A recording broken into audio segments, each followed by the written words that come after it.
Hi friends, இந்த வீடியோவில் Tamil eligibility டெஸ்ட்டுக்கு இயல் 3 இருக்கக்கூடிய விருந்து போக்குவரத்துல இம்பார்ட்டன்ட் பாயிண்ட்ஸ்லாம் பார்க்கலாம். ஸோ இந்த விருந்து போக்குவரம் எடுத்துட்டோம் அப்படின்னா அதோட இன்ட்ரோலே பார்த்தீங்க அப்படின்னா உணவு ஆக்கலும் அழித்தலும் பற்றின விருந்தோம்பல் 17ஆம் நூற்றாண்டோட சுவரோவியம் சிலப்பதிகாரத்தில் கொடுக்கப்பட்டிருக்கு. ஸோ விருந்து போக்குவரம் அப்படின்னு எடுத்துட்டோம் அப்படின்னா மொத்தத்தில் எத்தனை நூல்கள் இடம்பெற்றிருக்கு அப்படின்னா 12 நூல்கள் இடம்பெற்றிருக்கு. ஸோ 12 நூல்கள் என்ன, அதனோட ஆசிரியர் என்ன, அது என்ன பாடல்கள் சொன்னாங்க அப்படின்றது பார்க்கலாம். ஸோ முதல்ல திருக்குறள் அப்படின்றதுல திருவள்ளுவர் விருந்தோம்பல் பற்றி என்ன சொல்லியிருக்காங்க அப்படின்னா இல்லறவியல் அப்படின்ற அதிகாரத்தில் மோப்பக்குழியும் அனிச்சம் அப்படின்றத பற்றி சொல்லியிருப்பாரு. தொல்காப்பியர் விருந்தே புதுமை அப்படின்றது. இந்த விருந்தே புதுமையில பார்த்தோம் அப்படின்னா இப்போ இருக்கிற உறவினர்கள் தான் நம்ம விருந்தினர்கள் சொல்றோம். பட் அந்த காலத்தில் புதுசாக யார் வந்தாலுமே முன்பின் தெரியாதவர்கள் தான் விருந்தினர்கள் அப்படின்னு சொன்னதான் தொல்காப்பியர் சொல்லியிருப்பாரு. அடுத்து சிலப்பதிகாரத்தில் இளங்கோவடிகள் என்ன சொல்லியிருப்பாங்க, தொல்லோர் சிறப்பின் விருந்தோ கோடலும் இழந்த எண்ணெய். ஸோ இழந்த எண்ணெய் அப்படின்னு வந்தாலே அது வந்து சிலப்பதிகாரம். ஸோ கண்ணகி வந்து கோவலன் இழந்ததை விட கூட வருத்தப்படாமல் அந்த விருந்தினர்களை உபசரிக்க முடியல அப்படி ஒரு நிலைமையில் இருந்தேன்னு சொல்லி மாதிரி விருந்தோம்பலை பற்றி இளங்கோவடிகள் சிலப்பதிகாரத்தில் சொல்லியிருப்பாரு. அடுத்து கம்ப ராமாயணத்தில் பெண்கள் வந்து செல்வம் கல்வியும் செல்வமும் பெற்ற பெண்கள் இதழும் வைகளும் பற்றின விருந்தோம்பல் இருந்திருக்கு. ஸோ இதழும் வைகளும் செல்வமும் கல்வியும் அப்படின்னாலே கம்ப ராமாயணத்தில் கம்பர் சொல்லியிருப்பாரு. அடுத்து கலிங்கத்து பரணியில் ஜெயம் கொண்டார் எழுந்தது.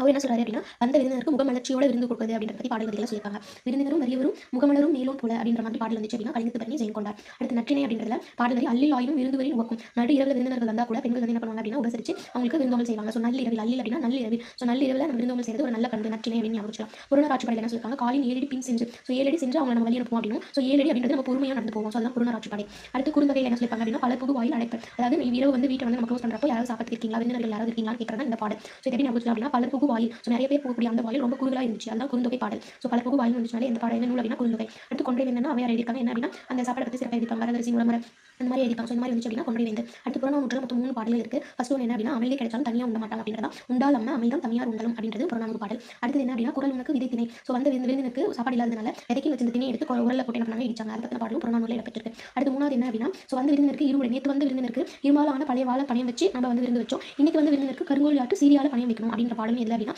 புறநானூற்று பாடல் அப்படின்றதா. அடுத்து சிறுபானாற்றுப்படை. சிறுபானர் அப்படின்றது நெய்தல் நிலத்தவராக இருக்கக்கூடிய பாணர்களை வரவேற்று குழல் மீன் கறியும் அப்படின்றத விருந்தா வச்சாங்க அப்படின்றத சிறுபானாற்றுப்படை. சிறுபானர் அப்படின்னாலே பாணர்னா நெய்தல். நெய்தலுக்கு என்ன வச்சாங்க அப்படின்னா மீன் கறியும் அப்படின்றத ஞாபகம். அடுத்து பெரிய புராணத்தில் இளையன்குடி மறையனாரோட வீட்டுக்கு வந்து சிவனடியாருக்கு விருந்தளிக்கிறதுக்காக எதுவும் இல்லை, அதனால விதைச்சிட்டு வந்து நெல்லை அரிச்சிட்டு வந்து சமைச்சு அவங்களுக்கு விருந்து வச்சாங்க அப்படின்றது பெரிய புராணம். ஸோ பெரிய புராணம் நமக்கு சிவனடியார்ன்றது ஞாபகத்துக்கு வரும்.